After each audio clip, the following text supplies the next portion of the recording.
حميدا ومصليا ومسلما أما بعد فأعوذ بالله من الشيطان الرجيم بسم الله الرحمن الرحيم يا أيها الذين آمنوا استعينوا بالصبر والصلاة إن الله مع الصابرين آمنت بالله صدق الله مولانا العظيم. آئیے کچھ عرض و معروف سے قبل ہم اور آپ سب مل کر عقیدت و احترام کے ساتھ اپنی اور ساری کائنات کی مرکزی عقیدت نبی آخر زمان سیاح لامکان جناب حمد مجتبی محمد مصطفیٰ صلی اللہ علیہ وسلم کی بارگاہ کسپران میں درود و سلام کا ہدیہ پیش کروں اور پڑھیں اللہم صلی علی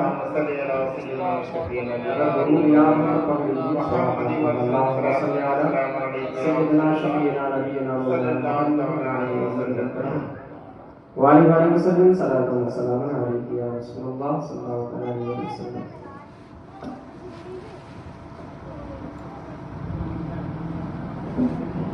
سرتاب قدم ہے تنے سلطان زمن پھول، لب پھول، دہن پھول، زفن پھول، بدن پھول. یہ اعلیٰ حضرت علی دربار کا کلام ہے. لب کے معنی ہوتا ہے ہونٹ، دہن کے معنی ہوتا ہے منہ، زفن کے معنی ہوتا ہے تھوڑی، تھوڑی ہوتی ہے زفن کے معنی. حضرت کہتے ہیں سر سے پیر تک ہمارے سرکار کا بدن پھول کی طرح نہیں بلکہ پھول ہی ہے. سبحان اللہ. سرتاب قدم ہے تنے سلطان زمن پھول، لب پھول، دہن پھول، زفن پھول، بدن پھول. اور کیا بات رضا اس چمنستان کرم کی، زہرا ہے کلی جس میں حسین اور حسن. سبحان اللہ سبحان اللہ. شاہ ہست حسین، بادشاہ ہست حسین، دین ہست حسین، دی پناہ ہست حسین. سردار ندار دست در دست یزید، حقا کی بنا الہ الہ ہست حسین. کہا جاتا ہے کہ یہ چار مصرے خواجہ خواجگاں، راجہ ہندوستان، خواجہ معین الدین چشتی اجمیری حسن سنجری علیہ رحمٰ نے کہے. اس اعتبار سے بھی اس کی معنویت اور بڑھ جاتی ہے. آپ جانتے ہیں یہ مجلس شہدائے کربلا، خاص طور پر حضرات اہل بیت جو شہید ہوئے تھے میدان کربلا میں، ان کے ذکر کے تعلق سے منعقد کی گئی ہے. آپ حضرات نے ہم سے پہلے حضرت علامہ مولانا امین الدین صاحب سے نہایت ہی پرمغز خطاب سماعت کیا جو کربلا انگیز رہا. ان کی زور بیانی انتہائی قابل سماعت اور قابل دید دونوں رہی.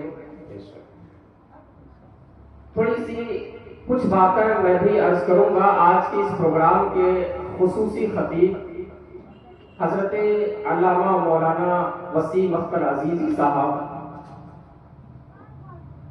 خطیب و امام آستانہ حضرت مبارک خواہ شہید رحمۃ اللہ علیہ، ان کی آمد بس ہونے ہی والی ہے. ان کا بیان ہوگا.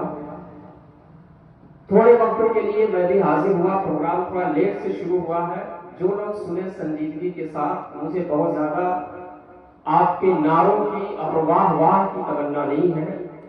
اگر میری باتیں آپ کے دل تک پہنچ جاتی ہیں، آپ اس میں سے کچھ باتیں بھی سمجھ کر کے اپنے دل میں رکھ لیتے ہیں، تو یہ میری کامیابی ہے. یہ بچے جو افراتفری مچا رہے ہیں ان کو تھوڑا سا اطمینان رکھیں گے تو اچھا ہوگا، کیونکہ اللہ اور رسول کی باتیں قاعدے اور ادب و احترام کے دائرے سے ہوں تو اچھی ہیں. یہ عجیب سا ماحول ہے اور بے چینی، بے قراری، بے اطمینانی ہمارے معاشرے میں بہت تیزی کے ساتھ پھیلی ہوئی ہے. ہماری بدعمالیاں جو کچھ ہے، جتنی پریشانیاں ہیں، یہ سب ہماری بدعمالیوں کا نتیجہ ہے. یہ میں نہیں کہتا، ہم سب کے خالق و مالک نے قرآن مقدس میں فرمایا وما اصابکم من مصیبت فبما کسبت ایدیکم. تمہارے اوپر جو بھی مصیبتیں آتی ہیں یہ سب تمہارے اپنے ہاتھوں کی کمائی ہوتی ہے، کہیں اور سے نہیں آتی. اور جو ہم کرتے ہیں اللہ تبارک و تعالیٰ اس میں سے بہت سو کو معاف کر دیتا ہے. اسی آیت کے اگلے حصے میں رب تبارک و تعالیٰ نے فرمایا وَيَعْفُوَ الْكَثِيرُ، بہت سارے اعمال کی غلطیوں کو معاف کر دیتا ہے. کچھ کا بدلہ ہمیں دنیا میں دیا جاتا ہے. یہ گرمی کی شدت، آج ہم پسینے سے بے قرار ہیں، کوئی چارہ نہیں دکھائی دیتا. میں جب گرمی کی شدت ہوتی ہے، یقین جانا دل اندر سے کھلتا ہے. اللہ وحدہ لا شریک کے حکم کو یاد کر کے تڑپتا ہے. ہمارے نبی صلی اللہ علیہ وسلم نے فرمایا، حدیث پاک میں ہے، موطا امام مالک جو حدیث پاک کی سب سے پہلی کتاب ہے، اللہ کے رسول صلی اللہ علیہ وسلم نے فرمایا ان شدت الحر من فیح جہنم، گرمی کی سختی یہ جہنم کے دہانے سے، گرمی کی سختی یہ جہنم کے دہانے سے ہے. حدیث پاک میں آتا ہے کہ جہنم نے اللہ تبارک و تعالیٰ کی بارگاہ میں فریاد کیا کہ مولا ہمارے اندر اتنی زیادہ سختی ہو گئی ہے، اتنی گرمی ہو گئی ہے کہ ہمارا باز کو کھائے جا رہا ہے. تو اللہ تبارک و تعالیٰ نے جہنم کو سال میں 2 سانسیں لینے کی اجازت رحمت فرمائی، ایک اندر کی طرف، ایک باہر کی طرف. جہنم جب اندر کی طرف سانس لیتی ہے تو شدت کی سردی پڑتی ہے، ٹھنڈی شدت کی پڑتی ہے. اور جب جہنم باہر کی طرف سانس لیتی ہے تو شدت کی گرمی پڑتی ہے. وہ جہنم جس کے بارے میں احادیث میں آتا ہے کہ اگر اس کے اندر سوئی کے ناکے کے برابر میں سوراخ کر دیا جائے تو دنیا والے اس کی گرمی کی شدت سے مر. ہمارا بدن، کبھی آپ نے سوچا کبھی اگربتی جلاتے ہوئے اگربتی کی نوک ہمارے بدن سے ٹچ ہو جاتی ہے تو بے ساختہ سوچنا سمجھنا نہیں پڑتا ہے، بے ساختہ ہمارے زبان سے آہ کی آواز نکلتی ہے.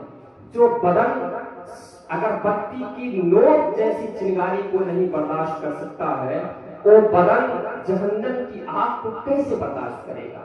کبھی ہم نے سوچا ہمارا معاشرہ اتنا بگڑ چکا ہے، اتنی برائیوں میں ہم لت پت ہیں کہ آپ احادیث کو دیکھیں گے، سیرت طیبہ کو پڑھیں گے اور امتوں کی تاریخ کو دیکھیں گے تو سابقہ امتیں ہمارے اندر جتنی برائیاں پائی جاتی ہیں ان برائیوں کا ایک حصہ ان کے اندر ہوتا تھا اور اللہ تبارک و تعالیٰ کا عذاب ہوتا. یہ کرم ہے ہمارے نبی جنہیں اللہ تبارک و تعالیٰ نے رحمت للعالمین بنا کر بھیجا، رحمت بنا کر کے بھیجا. انہوں نے کبھی ہمارے بارے میں بد دعا نہیں کی. اس امت نے جتنی تکلیفیں دی ہمارے نبی نے ہر موقع پر ہمارے لیے ہدایت کی دعا ہی فرمائی. یہ کرم ہے، یہ ہمارے نبی کی رحمت ہے کہ آج ہم دنیا میں باقی ہیں. میدان کربلا حضرت امام حسین کے مقابلے میں کوئی دوسرا نہیں تھا.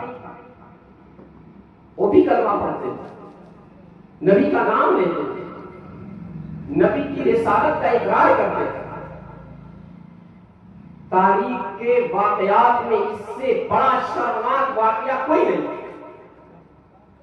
نبی کو گئے ہوئے ابھی 1 صدی بھی نہیں ہوئی اور نبی کے لباسے کو انہی کے ماننے والوں کے ذریعہ شہید کر دیا جاتا ہے.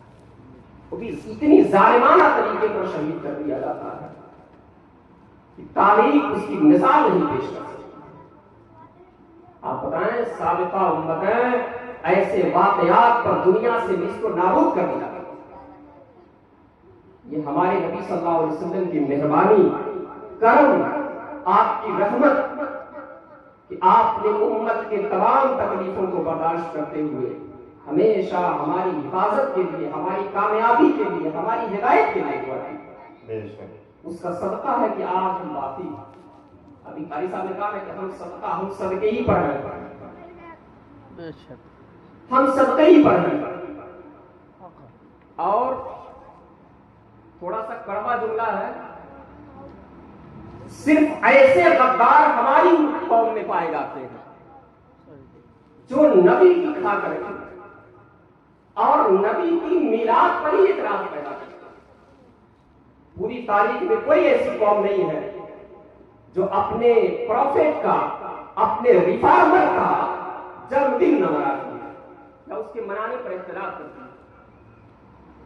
صرف ہماری گاندھ، ہماری قوم میں وہ دنیا کھوج کر کے لا رہی ہے اپنی تاریخی چیزوں کو، اور ہماری مسلمان نام رکھنے والے ایسے ہیں جو اسلامی تاریخوں کو مسمار کرنے کی کوشش کرتے ہیں۔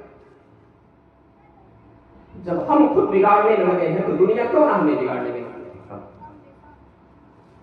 مجھے کافی علمی گفتگو کرنی تھی، میں نے عنوان اسی پر سوچا تھا، بات کہیں اور نکل گئی۔ درود پاک پڑھے تو تھوڑا سا میں اس کو بیان کر دوں۔ اللہم صلی علی سیدنا مولانا محمد بن عبد اللہ وسلم، صلاۃ و سلام علی رسول اللہ صلی اللہ علیہ وسلم۔ میں نے خطبے کے بعد جو آیت پاک پڑھی ہے، یا ایھا الذین آمنوا استعینوا بالصبر والصلاۃ، بڑی مشہور آیت ہے، اکثر نماز میں پڑھی جاتی ہے۔ اللہ تبارک و تعالی قرآن مقدس کے دوسرے پارے میں فرماتا ہے، اے ایمان والو، صبر سے اور نماز سے مدد طلب کرو، استعانت کرو صبر سے اور نماز سے۔ پہلی بات، آپ قرآن جب پڑھتے ہیں تو دو طریقے کی آیتیں ملتی ہیں۔ کچھ ایسی جن میں کہا جاتا ہے یا ایھا الناس، اور ایک خطاب کے لیے کہا جاتا ہے یا ایھا الذین آمنوا۔ یہ قاعدہ یاد رکھیں، جتنی آیتوں میں یا ایھا الناس کہہ کر کے خطاب کیا جاتا ہے، اے لوگوں، وہاں اہل مکہ مراد ہوتے ہیں، اور ان اہل مکہ میں وہ آیت اکثریت طور پر قرآن مقدس میں وہ آیت مکی ہے، وہ آیت مکی ہے، اور جہاں جہاں یا ایھا الذین آمنوا کہہ کر کے خطاب کیا جاتا ہے وہ آیت مدنی ہے، اگرچہ وہ آیت مکی سورہ میں آئی ہے اور اگرچہ وہ آیت مدنی سورہ میں آئی ہے۔ یہ بچے کو زیادہ ڈسٹرب کر رہے ہیں، کم از کم میری تقریر میں نہیں پسند کرتا، نہیں ماریے نہیں، ان کو کنارے کر دیجیے۔ بچے ہیں، بچوں کے ساتھ نہیں، ان کے بیچ میں بڑے بیٹھ جائیں گے نا تو نہیں شور کریں گے، آپ لوگ بیٹھ جائیے اس جگہ پر۔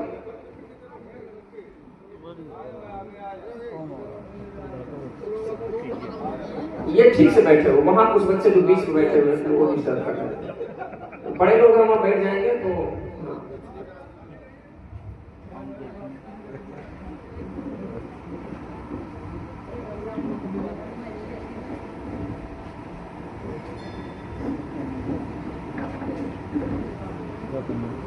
چلیے ماشاء اللہ، آپ لوگوں کی مہربانی۔ میں یہ بتا رہا تھا کہ جتنی آیتیں یا ایھا الذین آمنوا ہے وہ مدنی ہے، اور جتنی آیتیں یا ایھا الناس ہے وہ مکی ہے۔ یہاں اس کو بھی ڈیفائن کر دیں، مکی کسے کہتے ہیں، مدنی کسے کہتے ہیں؟ جو آیتیں نبی کریم صلی اللہ علیہ وسلم کے ہجرت سے پہلے نازل ہوئی ہیں۔ لوگ یہ سمجھتے ہیں مکہ میں نازل ہوئی تو مکی اور مدینہ نازل ہوئی مدینہ، ایسا نہیں ہے۔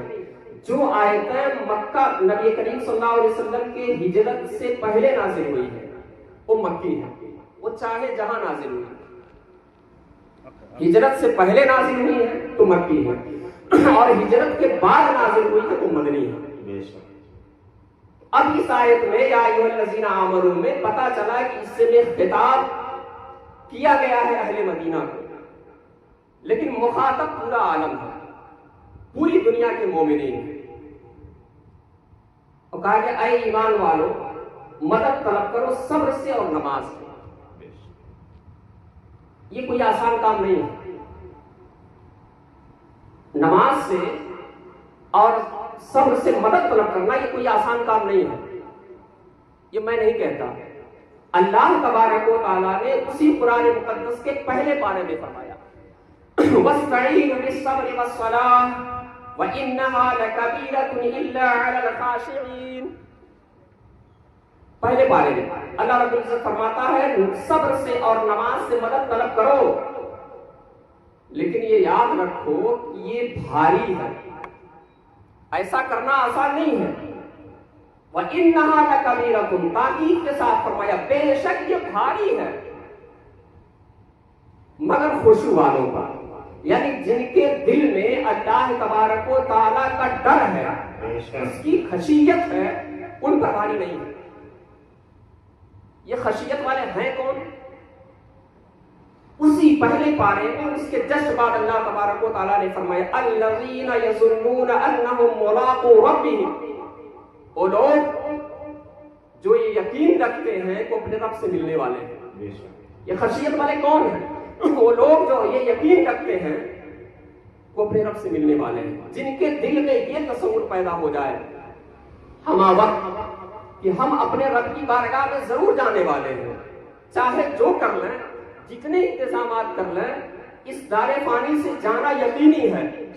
اگر یہ تصور پیدا ہو جائے تو ہمارا قدم غلط راستے کی طرف جائے ہی نہیں. اس کی تفسیر میں اور بہت ساری باتیں ہیں، اس پر میں نہیں جاؤں گا.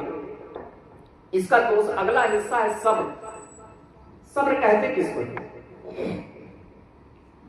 صبر کی 3 قسمیں ہیں. صبر کی 3 قسمیں ہیں. صبر علی الطاعت، طاعت پر صبر کرنا، یعنی اللہ تبارک و تعالیٰ نے جن کاموں کو کرنے کا حکم دیا ان کاموں کو کرتے رہنا، اور ان کاموں کے کرنے میں جتنی بھی پریشانیاں آئیں ان پریشانیوں پر اف بھی نہ کہنا. یہ صبر علی الطاعت ہے. دوسری قسم ہے صبر علی المعصیت، گناہوں سے صبر کرنا. آدمی گناہ کرنے کی قدرت رکھتا ہے لیکن اس کے باوجود گناہ نہیں کرتا ہے، یہ گناہ سے صبر ہے. اچھا ایک بات اور، صبر ہوتا کب ہے؟ اللہ کے رسول صلی اللہ علیہ وسلم نے فرمایا الصبر بعد القدرت، صبر قدرت کے بعد ہوتا ہے.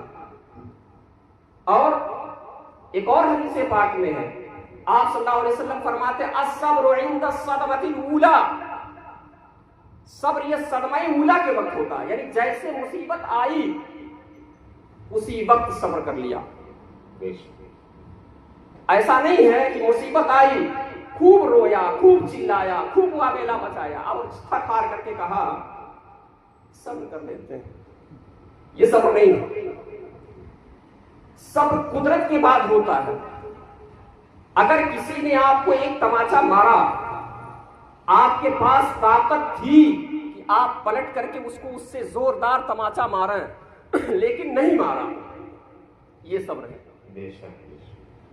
اگر کسی نے مارا، اب ہم کو مولانا امیر الدین صاحب اگر مار دیں، ہمارے پاس طاقت ہی نہیں ہے کہ میں ان کو پلٹ کر کے ماروں، تو میں ثابت نہیں ہوں گا، مظلوم ہوں گا. فرق رکھیے گا. اگر ہمارے پاس بدلہ لینے کی طاقت ہے اس کے باوجود ہم بدلہ نہیں لیتے، یہ صبر ہے. اگر ہمارے پاس طاقت ہی نہیں ہے تو ہم بدلہ لے نہیں سکتے ہیں، یہ صبر نہیں ہے. ایسے وقت میں آدمی مظلوم ہوتا ہے، اس کے اوپر جو کیا گیا وہ ظلم ہے. مظلوم بھی اللہ تبارک و تعالیٰ کی بارگاہ میں بڑا مرتبہ رکھتا ہے. اللہ کے رسول صلی اللہ علیہ وسلم نے فرمایا مظلوم کی آہ سے بچو، مظلوم کی آہ سے بچو، اس لیے کہ مظلوم کی آہ عرش الہی سے ٹکراتی ہے. اگر کمزور پر ظلم کیا جائے، کمزور کو پریشان کیا جائے تو مظلوم ہوتا ہے. اگر طاقتور پر ظلم کیا گیا، اس نے برداشت کر لیا اللہ وحدہ لا شریک کے اوپر اپنا فیصلہ چھوڑ دیا، وہ صبر۔ ایسے ہی جب آدمی ایک دم بوڑھا ہو جاتا ہے، کسی کام کے لائق نہیں رہتا ہے، تب مسجدوں سے جڑتا ہے۔ جب گناہ کر ہی نہیں سکتے تب عبادت کا خیال آتا ہے۔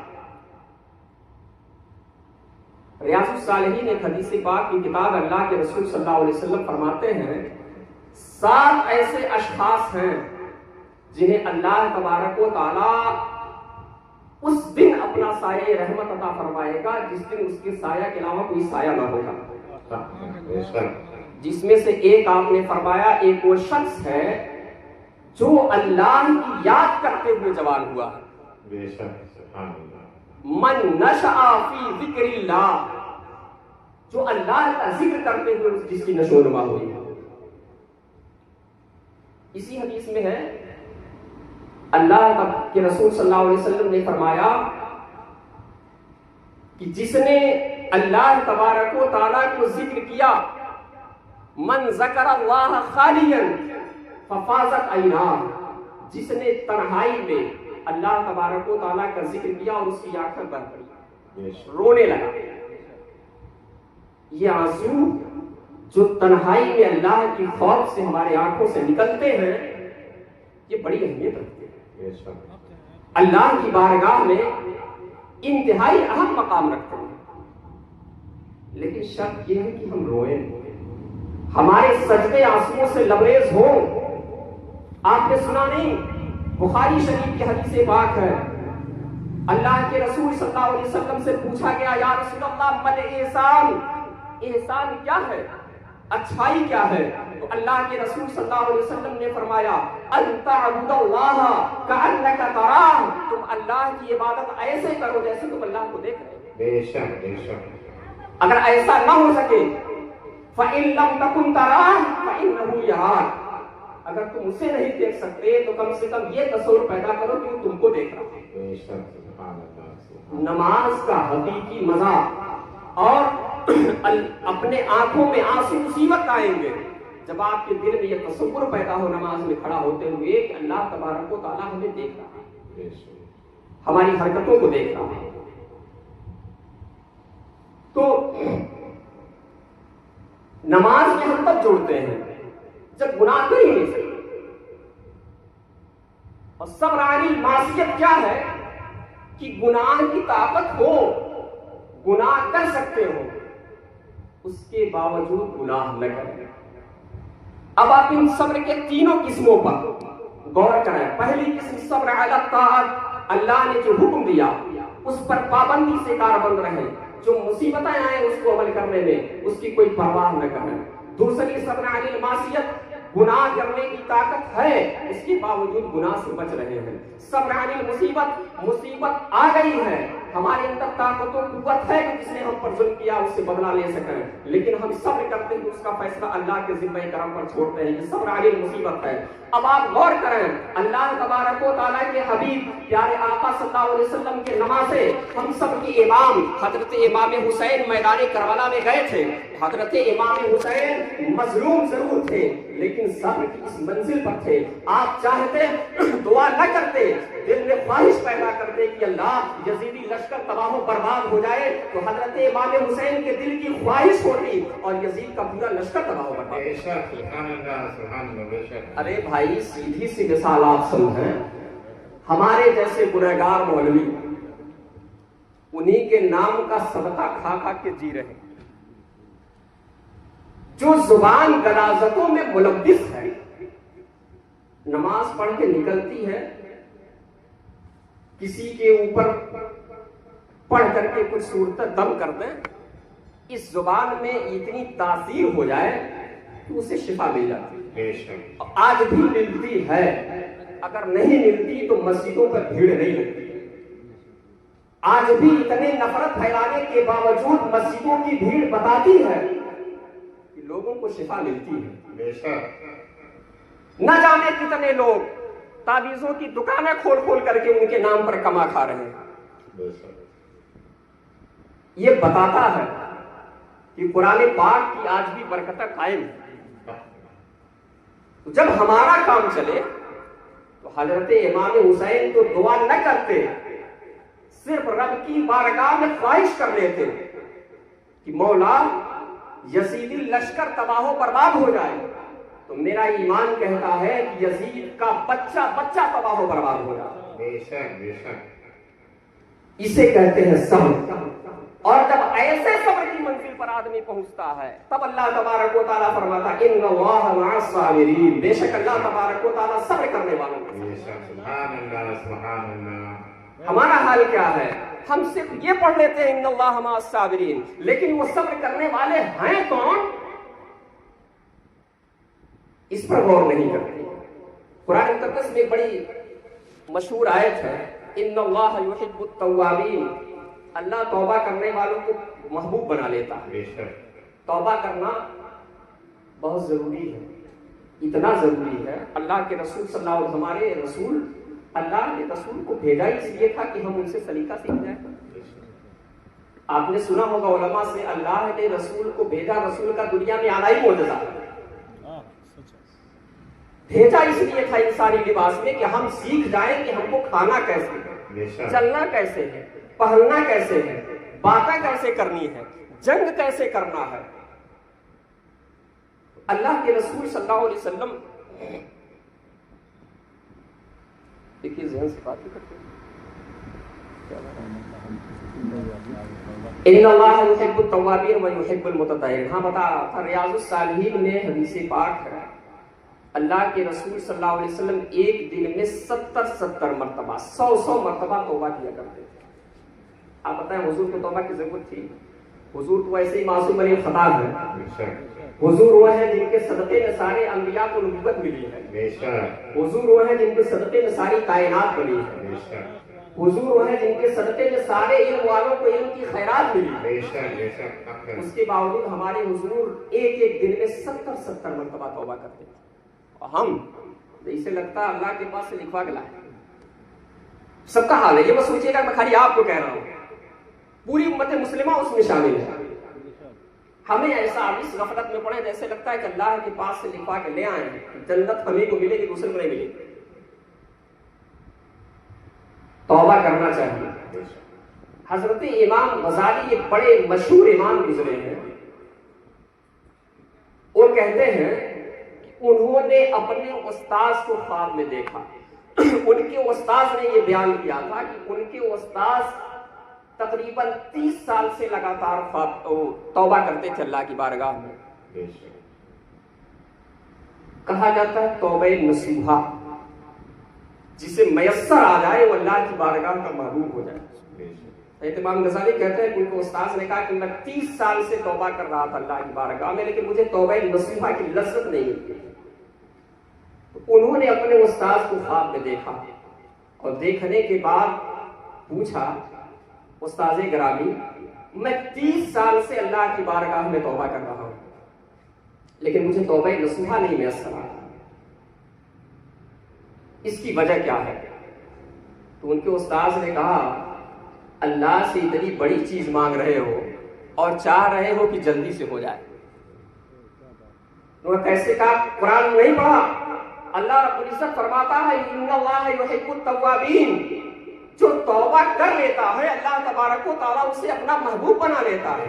تم اللہ کا محبوب بننا چاہتے ہو اور 30 سال کے عرصے میں چاہ رہے اس کا محبوب بن جائیں، تو رب کا محبوب ہونا اتنا آسان کام نہیں ہے۔ رب کے محبوب ہونے کے لیے اس کے ہر حکم پر سر اطاعت ہم کرنی پڑتی ہے، جو کچھ کہا اس کو ماننا پڑتا ہے، اس ماننے میں چاہے جان چلی جائے اس کی پرواہ نہیں کرنی پڑتی، تب جا کر کے رب کی محبوبیت ملتی ہے۔ ہم نے آسان سمجھ رکھا ہے، ہمارے جلسوں کا مزاج اتنا خراب ہوا ہے کہ ہم یہ سوچتے ہیں کہ چند اشعار سن لیے جنت مل گئی، اتنا آسان بنا رکھا ہے جنت کو۔ جنت اتنی آسان نہیں ہے، جنت تو دور قبر کی منزل ہی انتہائی مشکل ہے۔ حضرت عمر فاروق اعظم جن کے بارے میں آتا ہے کہ شیطان جن کو دیکھ کر کے راستہ بدل لیتا، وہ فاروق جن کے رائے کے مطابق اللہ تبارک و تعالیٰ وہی نازل فرماتا، وہ فاروق، ان کے انتقال کے بعد تقریباً سال بھر بعد کسی نے خواب میں دیکھا تو دیکھا کہ ماتھے سے پسینہ پوچھتے ہوئے چلے آ رہے ہیں۔ دیکھنے والے نے پوچھا عمر، اللہ تبارک و تعالیٰ نے آپ کے ساتھ کیا معاملہ کیا؟ حضرت عمر نے کہا جب سے میرا انتقال ہوا تب سے میں حساب و کتاب میں ہی لگا ہوا تھا، ابھی حساب و کتاب سے فارغ ہوئے چلا آ رہا ہوں۔ آپ سوچیں ہم اس غفلت میں پڑے ہوئے ہیں، جیسے لگتا ہے کہ ہم بالکل اللہ تبارک و تعالیٰ نے ہم سے وعدہ کر رکھا ہے کہ جنت ہمارے لیے ہے، ہم چاہے جتنے گناہ کیے جائیں کوئی فرق نہیں پڑنے والا ہے۔ میرے عزیزوں، نبی کریم صلی اللہ علیہ وسلم راتوں کو رو رو کر کے اتنا روئے کہ آپ کے پائے اقدس میں برم آ گئے۔ کس لیے؟ اس لیے کہ ہم جیسے گنہگاروں کی بخشش ہو سکے، ہم سلیقہ سیکھ جائیں کہ اللہ تبارک و تعالیٰ کی بارگاہ میں فریاد کیسے کرنی ہے، رونا کیسے ہے، اپنے سجدے کیسے کرنے ہیں۔ سورہ مزمل پڑھتے ہیں، ہم قرآن چاہے جتنا پڑھیں، ہمیں کوئی یہ نہیں کہنے والا کہ تم نے زیادہ پڑھ لیا کم کر لو۔ ہم چاہے نماز جتنی پڑھ لیں، ہمیں کوئی یہ نہیں کہنے والا کہ تھوڑا کم کر لو۔ اللہ کے رسول صلی اللہ علیہ وسلم، آپ سوچئے کتنی کثرت کے ساتھ اللہ کے رسول صلی اللہ علیہ وسلم عبادت کرتے تھے کہ اللہ تبارک و تعالیٰ نے سورہ مزمل میں فرمایا یا ایھا المزمل قم اللیل الا قلیلا، اے مزمل، اے چادر اوڑھنے والے، اے نبی صلی اللہ علیہ وسلم، رات کو قیام کیجئے مگر تھوڑا قیام کیجئے۔ نبی قیام کتنا کرتے تھے؟ اگلی آیت پڑھیں، اللہ رب العزت فرماتا ہے نصفہ او انقص منہ قلیلا، آدھی رات کرا یا اس سے بھی کچھ کم کرنا۔ آپ سوچیں کہ کم کرنے کے لیے کہا جا رہا ہے، تب کہا جا رہا ہے کہ آدھی رات۔ ہم 5 وقتہ نہیں پڑھتے ہیں تو آدھی رات کون دیکھتا ہے؟ یہ المیہ ہے۔ حضرت امام حسین کی شہادت اس قدر المناک ہے کہ میں تو سوچ کر کے ان واقعات کو آنکھوں میں آنسو آ جاتے، میں بیان نہیں کر پاتا، میں کبھی شہادت نہیں بیان کرتا۔ ہمارے برادر گرامی حضرت مولانا ہارون مصباحی صاحب کتنا نے کہا، میں نے کہا میں کبھی شہادت کے واقعات بیان نہیں کیا ہوں۔ آپ سوچیں، اپنے ایک امیجن کریں، باپ کی گود میں 6 ماہ کا بیٹا شہید ہوتا ہے۔ غور کرو، باپ کی گود میں 6 ماہ کا بیٹا شہید ہوتا ہے، اس کے باوجود باپ کی زبان سے شکایت نہیں آتی۔ کوئی ایسی تاریخ، کوئی ایسی حدیث آپ کو نہیں ملے گی جس میں حضرت امام حسین نے اللہ کی بارگاہ میں شکایت کیا کہ میرے مولا میرے صبر کا امتحان نہ لے۔ کہیں آپ نے سنا ایک باپ اپنے 6 ماہ کے بیٹے کو، جس کی زبان پیاس سے پانی نہ ملنے کے سبب سوکھ کر کانٹے کی طرح ہو رہی، لے کر کے ان ظالموں کے پاس جاتا ہے، مجھ پر ترس نہیں کھاتے، میرے بچے کے لیے پانی کا انتظام کر دو۔ ظالموں کی طرف سے فریاد ہوتی ہے، یزید کی بیعت کر لیجیے۔ خواجہ اجمیری نے ایسے نہیں کہا تھا، سردار نہ دستے یزید، حضرت امام حسین نے سر دے دیا لیکن یزید کے ہاتھ میں ہاتھ نہیں دیا۔ ایک باپ جس کے سامنے اس کا جوان بیٹا شہید ہوتا ہے لیکن زبان پر شکایت نہیں آتی ہے۔ کبھی سوچا آپ نے؟ ایک باپ جس کا پورا کنبہ چلا جاتا ہے، صرف ایک فرد بچے تھے میدان کربلا میں، جنہیں عابد بیمار کہا جاتا ہے، جنہیں زین العابدین کہا جاتا ہے، ایک شخص بچے تھے۔ کربلا کا واقعہ ہمیں درس دیتا ہے کہ اللہ تبارک و تعالیٰ جس کی حفاظت پر آ جائے